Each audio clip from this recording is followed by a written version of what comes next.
Саламатсыздарбы, жалпы Факт KG YouTube каналыбыздын көрөрмандары. Биз азыр Манас эл аралык аэропортунда турабыз. Буюрса бир нече мүнөттөрдөн кийин Кыргыз өлкөсүнүн желегин желбиретип келген спортсмендер менен жолугушабыз. Токио 2020 Олимпиада оюндарында спортчуларыбыз 3 медальга ээ болушту. Айсулуу Тыныбекова кыз келиндер арасындагы күрөштөн күмүш медаль алса, Мерим Жуманазарова коло медальды багындырды.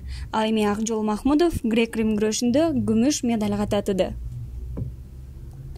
Аэропортко мамлекеттик кызматкерлер, спортчулардын ата-эне туугандары да келишти. Мына 18 лицензия болгон өз негизи. 16 Олимпиадага барышты. Эми ошонун ичинен 2 күмүш, 1 коло бул аябай чоң жетишкендик болуп эсептелет.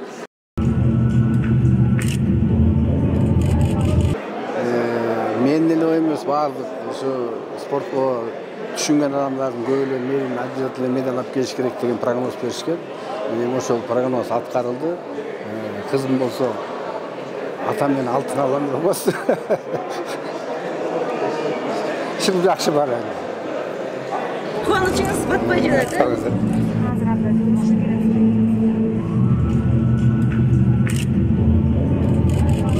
Эч кандай кыйынчылык болгон жок. Балдардын бардыгы болгон күчүн жумшашты.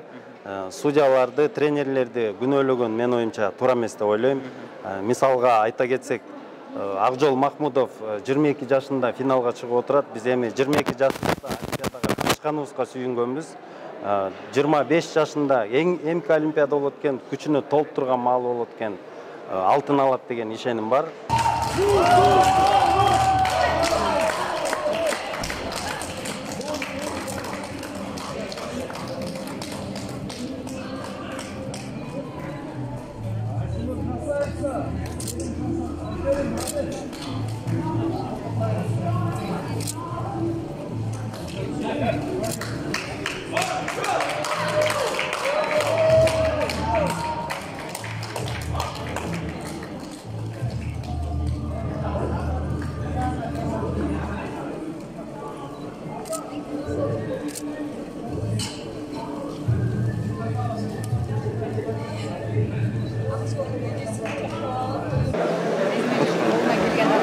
Жасады, бирок кандай десем, күнүмдүк тренировкадагыдай күрөшсө баардыгын оңой эле утуп алмак деп ойлойм, бирок кандай десем өзүн 100% берип күрөшө албай калды окшойт деп ойлойм. Бүгүн биз үчүн өтө кубанычтуу күн. Анткени дүйнөлүк олимпиадада Кыргызстандын желеги желбиреп 3 чоң медалды утуп, биздин спортчуларыбыз Кыргызстандын атагын чыгарып келип аткандан кийин бул биз үчүн өзгөчө майрам.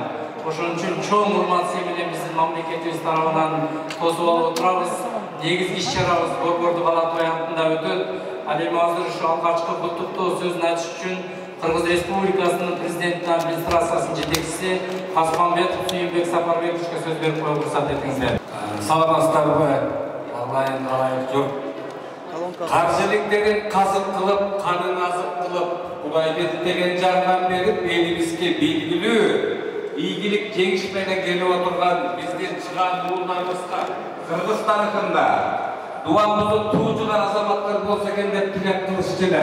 Алдымызда Манас атабыздын, Сайкал апабыздын, жагымдардын тукумдары келип отурат. Дүркүлөгөн кол жабырлар менен Кыргызстанга бизди дамазалап көргөзүп беришти. Мына ушул 32-нчи Олимпиада оюндарында күнү-түнү күчүрмө деңгээлер менен ушул ийгиликке жетише алдыңыздар. Бүт Кыргыз жұрты devir içinden çıkarmayın, eltirap karaba durdu. Birinci yolu Kırgız tarihinde 3 medal geliyor. Birinci yolu Kırgız tarihinde 2 gümüşgeden bir kola geliyor. Birinci yolu Kırgız tarihinde Kırgız'dan kız saykalları öpörden bayıga çıkıp aldığa geliyor. Birinci yolu Kırgız tarihinde Kırgızca gitti. Canlı dünyaluk sportla girişiyatı şunday çok iyiliklerdi görgüzgöndüğü. Bunun barıken bizi sultandırmay koymayı, kandaldırmay koymayı. Benim oyumça bizden geleceğimiz dağı aldı da, bunday gücürmen baldan turganda, uçumuz kuramaz eken. Dağılır yolu bizden sporcularda dağızın. Jurnalistler söz sizlerde, barık sorunlarına cevap vereceğiz. Sizler orada satılır.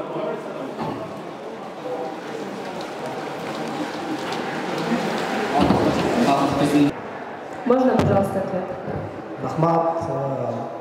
Birinciden hurmatlı mekendештер, hurmatlı hökümet müçelери, hurmatlı şu жердеги биздин спорттун күйөрмандары, сиздерди ушул Токиодо келген спортчуларды жана машыктыруучуларды тосуп алган, жылуу тосуп алганыңыздарга биз терең билдиребиз.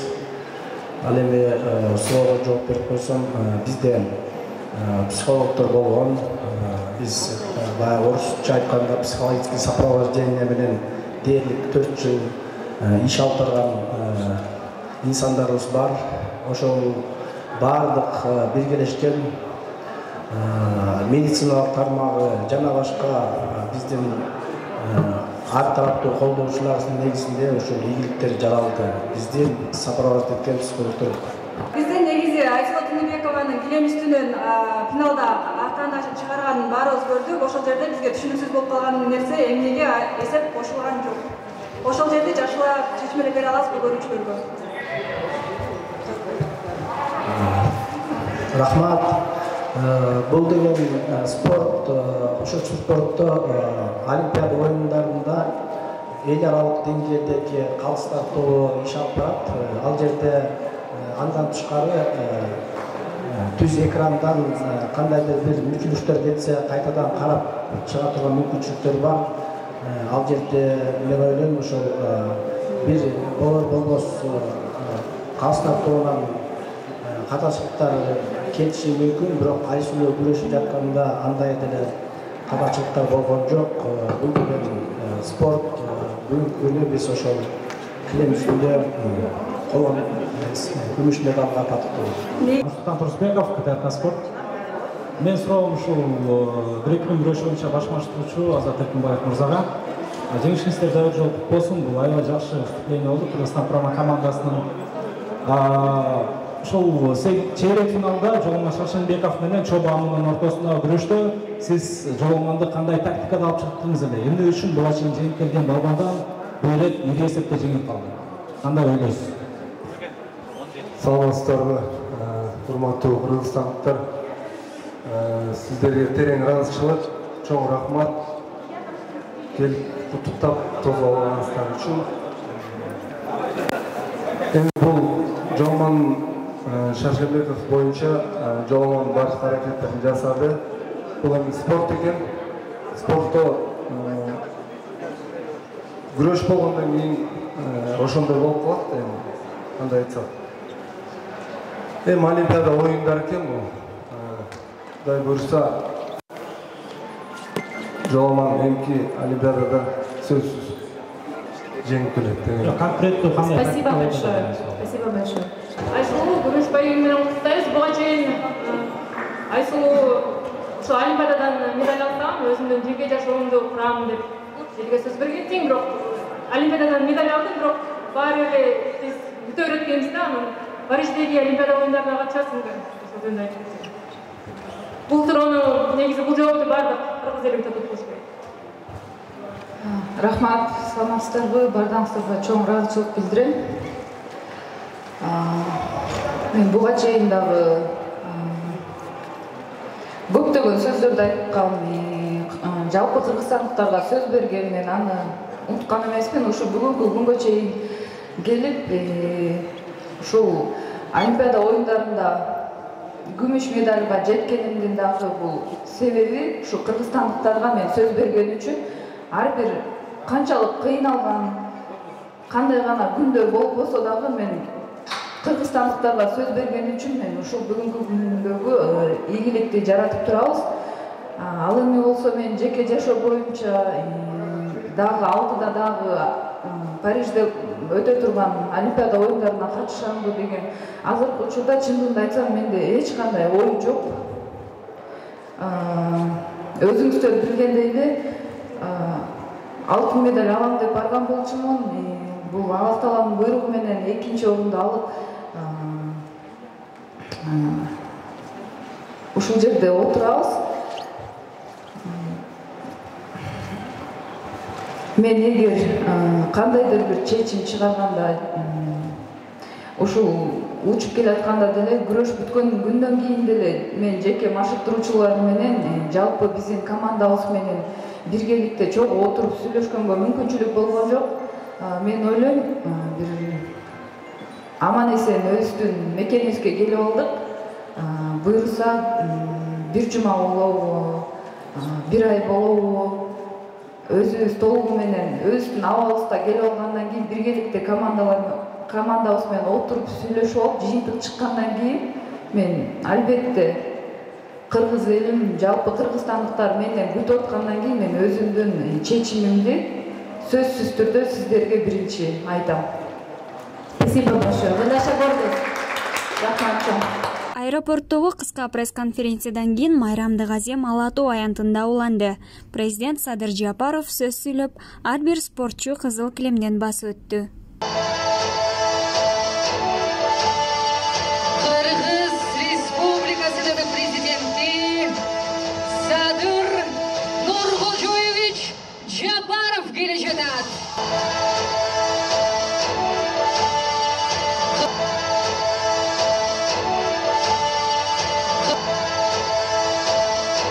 Урматтуу мекендештер, урматтуу олимпиадачылар, ардактуу машыктыруучулар. Сиздерди Токиодогу жайкы олимпиада оюндарына ийгиликтүү катышып, туубузду желбиретип, Ала Тоо бооруна жеңиштүү кайтып келишиңиздер менен чын жүрөктөн куттуктаймын.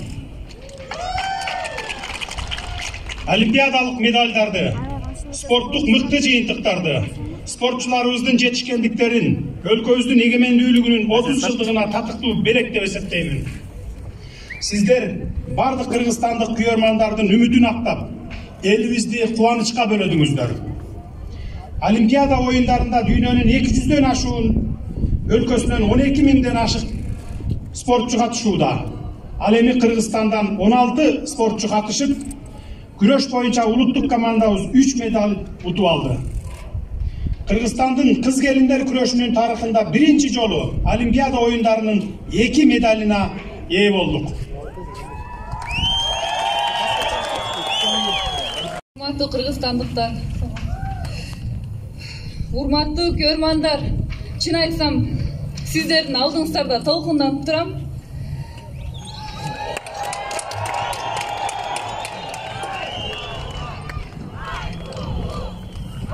Кичине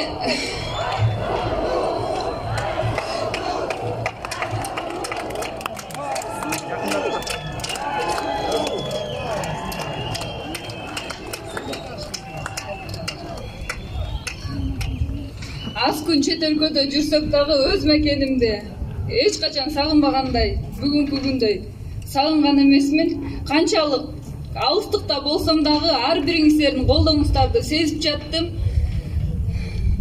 Ушул аянтчага ар бир спортчуну колдоп, баарыңыздардын чогулуп келип, баардыгыңыздардын башыңыздар биригип, ынтымактуу болуп, бизге канчалык күтүп, ишенип, финалдык беттеш бүткөндөн кийин интернет аркылуу көрүп алып, сиздердин колдооңуздарды көрүп алып, мен чынын айтсам, аябай ыйладым. Ушундай ыраазы болдум сиздерге.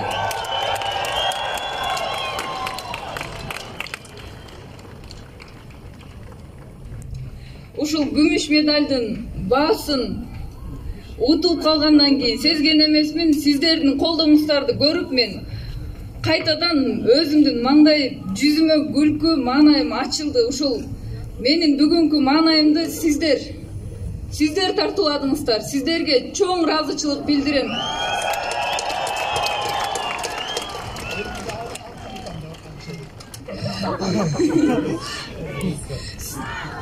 Сиздерге 2016-жылы алтын медаль алып берем деп сөз берген болчумун. Бүткүл кыргызстандыктарга сөз берип кеткем. Мен дагы алтын медаль алып келем деп баргам. Бүгүнкү күндө айткан сөзүмө тура албай калдым. Ошол үчүн сиздердин алдыңыздарда кечирим сурайм.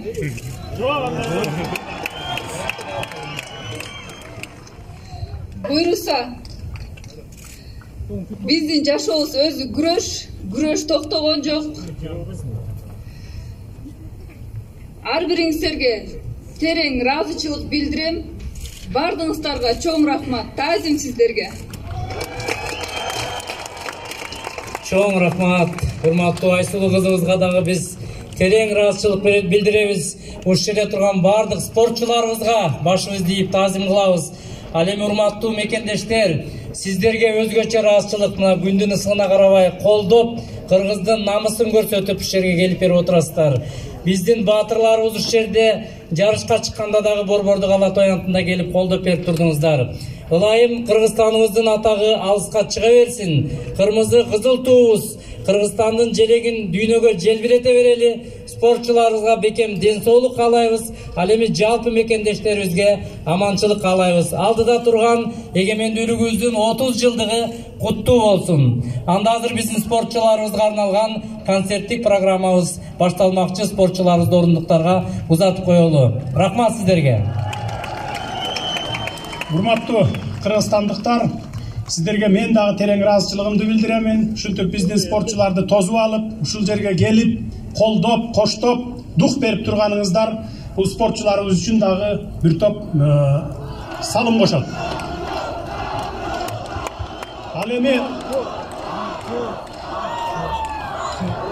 Ал эми спортчуларыбызга болсо, баягы биз быйыл мына эгемендүүлүгүбүздүн 30 жылдыгын белгилейбиз. 24 күндөн кийин Кудай буйрса, аманчылык болсо, тынччылык болсо, ушул Ала Тоо аянтында белгилейбиз. Ошого мына биздин спортчуларыбыздан арасынан суурулуп чыгып, 3 медаль тартуулады. Бизге ошол 30 жылдыкка белек кылды десек болот. Өзү негизи биздин жашообузда Кыргызстандын ичинде өзү мындай салтка айланып калган нерсе бар. Президент өзүнүн атынан сөзсүз түрдө медаль алып келгендерге белек берип жүрөт. Мен да Кудай буйрса даярдап турам. Жакын арадагы өз колум менен 3 медальонубузга тапшырамын. Сиздерге дагы бир жолу ийгилик, урматтуу спортчулар. Мындан дагы жогорку бийик деңгээлдеги ийгиликтерди жаратып жүрө беришиңиздерге мен жана бүтүндөй кыргызстандыктар тилектешпиз. Кудай күч кубат берсин сиздерге. Рахмат. Сиздердин суранышыңыздар менен анда азыркы сөздү мына дүйнөлүк олимпиаданын жеңүүчүсү Акжол Махмудовго берели. Ассаламу алейкум, саламатсыздарбы урматтуу кыргызстандыктар, урматтуу мекендештер. Күтүлбөгөн жерден сүйлөп калатам азыр. Аябай толкунуп атам, сүрдөп атам. Мынакей күн ысыктыгына карабай ушунча эл келип бир муштундай биригип биздин спортсмендерге, биздин бүткүл кыргыз элине өтө чоң дем күч берип атасыңар. Мынакей бул олимпиадада биз үчүн жыйынтыкталды. Күмүш медаль менен 2 күмүш, 1 коло. Мен ойлойм, бул менен биздин артыбызда чоң жаштар, чоң мотивация алып, жаштарга бир чоң бир дем күч болду деп ойлойм. Биздин артыбыздан өсүп келаткан ар бир жаштарга, ар бир спортсмендерге, ар бир окуучуларга калбырым ошол Кыргызстандын бир бурчун сүйрөгөн инсандардан болгон силердин колдооңорду биз Токиодон алыстан болсо да сезип отурдук. Бул жерде силер биригип, бир муштундай биригип турганыңар эч бир мамлекетте жок мындай бириккен эл. Биздин мамлекетти көрүп алып, бүткүл дүйнө жүзү сыймыктанды. Токиодон баарына мактанып аттык биз. Мынакей биздин күрөштү Ала Тоо аянтчасына чыгып ушунча эл көрдү деп. Тилекке каршы мен ошол күнү силердин үмүтүңөрдү актап финалды утаган жокмун. Бирок ошол күнү Айсулуу эжебиз финалга чыкты. Биринчи күнү ушул жерде элчи болгонда. Мээрим 3-чү орунду алды. Ошондо мен аябай сүйүндүм, анткени мен утулуп силерге жакшы эмоция тартып албай калдым. Бирок кантса да ушул Айсулуу эжебиз менен мээрим силердин келгениңерди актап жакшы эмоция тартылып берди деп ойлойм. Анан олимпиадага даярданганга чейин бир ырсаптарды угуп калып, аябай ошол ырсаптар менен жашап калгам, чынын айтсам. Мирлан Самыйкожо байкебиздин 4 сапырын айта кетейин. Жер карабай желкени түздөгүлө, биримдиктин билегин күчтөгүлө, тагдырыңды өзүңдүн колуңа алып, сырттан келген жардамды күтпөгүлө деп Мирлан Самыйкожо байкебиз жакшы нерселерди айтып кеткен. Турпаңга белгиңди чийип кыргыз, туңду көтөр ар дайым бийик кыргыз, төркөйлөргө чөгөлөп тизе бүкпөй, түндүңдүн алдына бирик кыргыз. Чоң рахмат, терең таазим этмекчимин силерге. Рахмат. ак жолго да чоң ийгиликтерди каалайбыз. Урматтуу меймандар, азыркы сөздү Токио 2020 Олимпиадасынын күмүш, Кудай буйрса күмүш болотко коло медалынын жеңүүчүсү Мээрим Жуманазаровага берели. Саламатсыздарбы, урматтуу кыргыз элим, баарыңыздарга терең ыраазычылык ушундай бизди колдоп, коштоп келип бергениңиздерге чоң рахмат.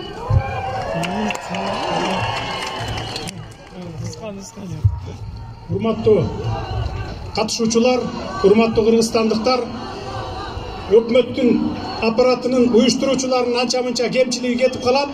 Мен өзүм да байкабай калыптырмын. Деге 2 медальонубузга сөз берилбей калганына. Ошондуктан чакырып туруп үчүнчүсүнө дагы сөз бердирдим. Мына сиздердин алдыңыздарга министрге сөгүш жарыялап кетейин. Рахмат.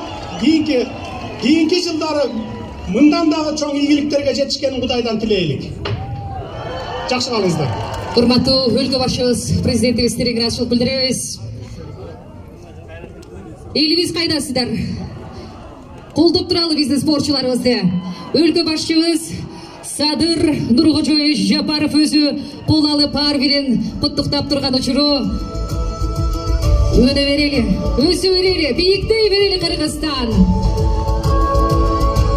Вместе со всем народом поздравил спортсменов главнокомандующий Кыргызской Республики. Ну а мы вновь хотели бы, чтобы вы поаплодировали нашим чемпионам! Улыбайтесь, Баруспе!